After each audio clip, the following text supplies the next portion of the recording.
নমস্কাৰ মৰমৰ বন্ধু বান্ধৱীসকল, পোনপ্ৰথমে মোৰ ইউটিউব চেনেললৈ তোমালোক সকলোকে আন্তৰিক স্বাগতম জনাইছোঁ।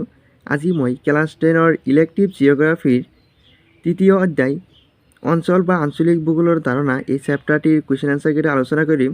যিসকলে ভূগোল অৰ্থাৎ জিঅ'গ্ৰাফী ইলেক্টিভ লৈছা সেইসকলৰ কাৰণে আজিৰ ভিডিঅ'টি খুবেই গুৰুত্বপূৰ্ণ। তোমালোকে ভিডিঅ'টি শেষলৈকে সম্পূৰ্ণকৈ চাই লোৱা।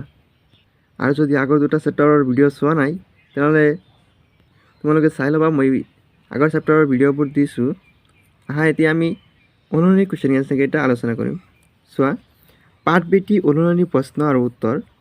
প্ৰথম কুৱেশ্যনটো হ'ল 1 নম্বৰ, অঞ্চল বুলিলে কি বুজা? ভূগোল অধ্যয়নৰ অঞ্চলৰ গুৰুত্ব সম্পৰ্কে ব্যাখ্যা আগবঢ়োৱা। উত্তৰ, অঞ্চল হৈছে আঞ্চলিক ভূগোল অধ্যয়নৰ ভিত্তি আৰু পৃথিৱীৰ উপৰিভাগৰ এক ক্ষুদ্ৰ অংশ বা ঠাই। ভূগোল অধ্যয়নত অঞ্চলৰ অধিক গুৰুত্ব আছে। ভূগোলবিদসকলে নিৰ্দিষ্ট কিছুমান উদ্দেশ্যৰ ভিত্তিত পৃথিৱীৰ উপৰিভাগ অধ্যয়নৰ সুবিধাৰ্থে ভাগ কৰে।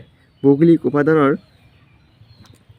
সাদৃশ্যৰ ভিত্তিত আৰু উপাদানবোৰৰ ক্ৰিয়াত্মক সম্পৰ্কৰ ভিত্তিত এই অঞ্চলবোৰ ভাগ কৰা হয়। পেৰাগ্ৰাফ চেঞ্জ কৰি লিখিবা, আঞ্চলিক ভূগোল পৃথিৱীৰ একোটা অঞ্চল, ঠাই বা দেশ মহাদেশৰ সামূহিক ভৌগোলিক চিত্ৰ এখন প্ৰতিফলিত কৰে। আঞ্চলিক ভূগোল অধ্যয়নৰ সংশ্লিষ্ট অঞ্চলটোৰ অন্তৰ্গত প্ৰাকৃতিক, সামাজিক, অৰ্থনৈতিক তথা যাতায়াত, পৰিবহণ আদি ব্যৱস্থাৰ বিৱৰণ দাঙি ধৰে। পৃথিৱীৰ প্ৰতিটো অঞ্চলৰে বা প্ৰতিখন ঠাইৰে এক নিজা অস্তিত্ব আৰু সুকীয়া বৈশিষ্ট্য আছে। ভিন্ন প্ৰাকৃতিক পৰিৱেশত সম্পৰ্কৰ স্থিতি আৰু গুণাগুণ বেলেগ বেলেগ হোৱা বাবে ইয়াৰ ওপৰত ভিত্তি কৰি গঢ়ি উঠা আৰ্থিক বিকাশ ভিন্ন হয়। সামাজিক পটভূমি, ৰীতি-নীতি, ভাষা, পোছাক পৰিচ্ছদ, খাদ্যাভ্যাস আদিৰ ক্ষেত্ৰতো পৰিৱেশভেদে পাৰ্থক্য থাকে। সেয়েহে পৃথিৱীৰ ভৌগোলিক বৈচিত্ৰ্যৰ বিষয়ে সঠিকভাৱে জানিবলৈ হ'লে ভূগোল অধ্যয়ন অঞ্চলৰ প্ৰয়োজনীয়তা আছে।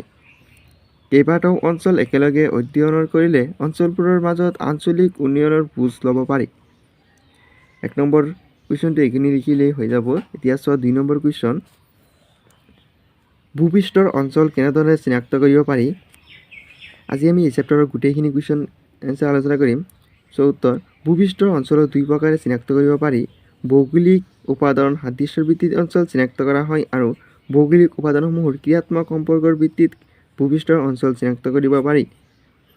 সাদৃশ্যৰ ভিত্তিত চিনাক্ত কৰা অঞ্চলক বা কোনো এক অংশৰ সমধৰ্মী অঞ্চল বোলা হয় আৰু ভৌগোলিক অঞ্চল বুলি কোৱা হয় কিছু প্ৰাকৃতিক উপাদান যেনে মাটি, জলবায়ু, উদ্ভিদ, জনবসতি আদিৰ সাদৃশ্যৰ ওপৰত নিৰ্ভৰ কৰি অঞ্চল চিনাক্ত কৰা হয়।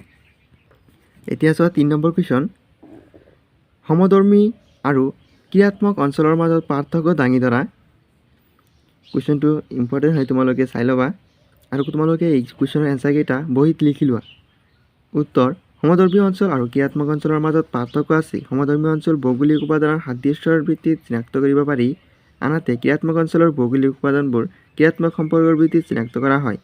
সমধৰ্মী অঞ্চলৰ জৰিয়তে কোনো এক অঞ্চলৰ অন্তৰ্গত জলবায়ু, মাটি তথা উদ্ভিদ সম্পৰ্কে জ্ঞান লাভ কৰিব পাৰি, আনহাতে ক্ৰিয়াত্মক অঞ্চলৰ জৰিয়তে অঞ্চলটোৰ আভ্যন্তৰীণ কাৰ্য তথা সকলো কাম-কাজৰ বিষয়ে বুজ ল'ব পাৰি।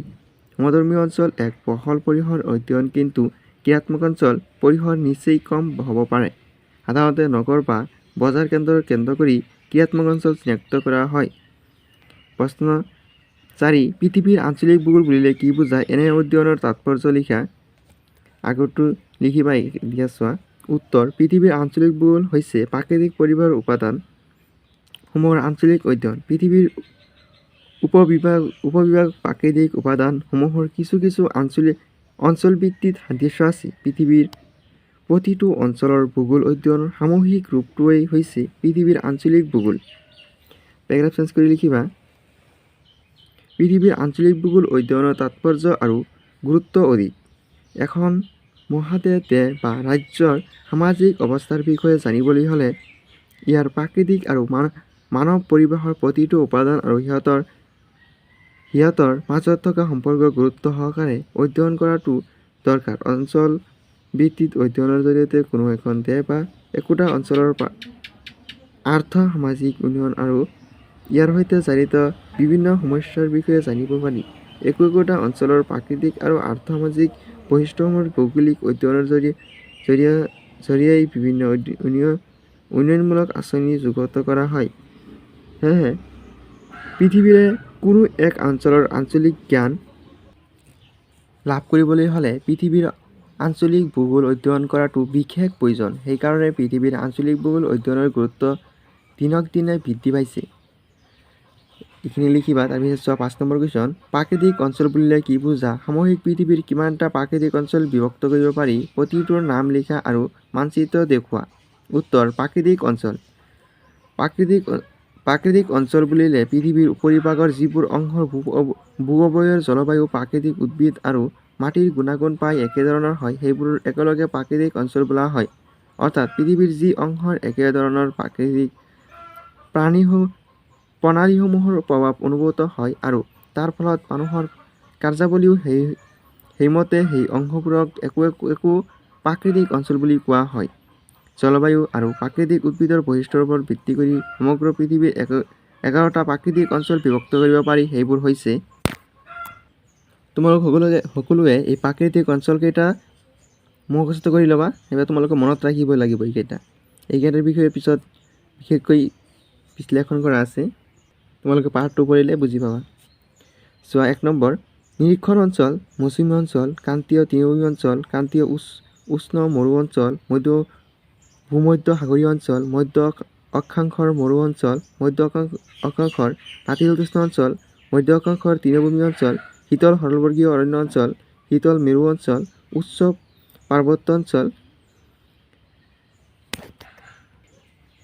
পৃথিৱীৰ প্ৰাকৃতিক অঞ্চলৰ 3D মানচিত্ৰ দেখুওৱা হ'ল।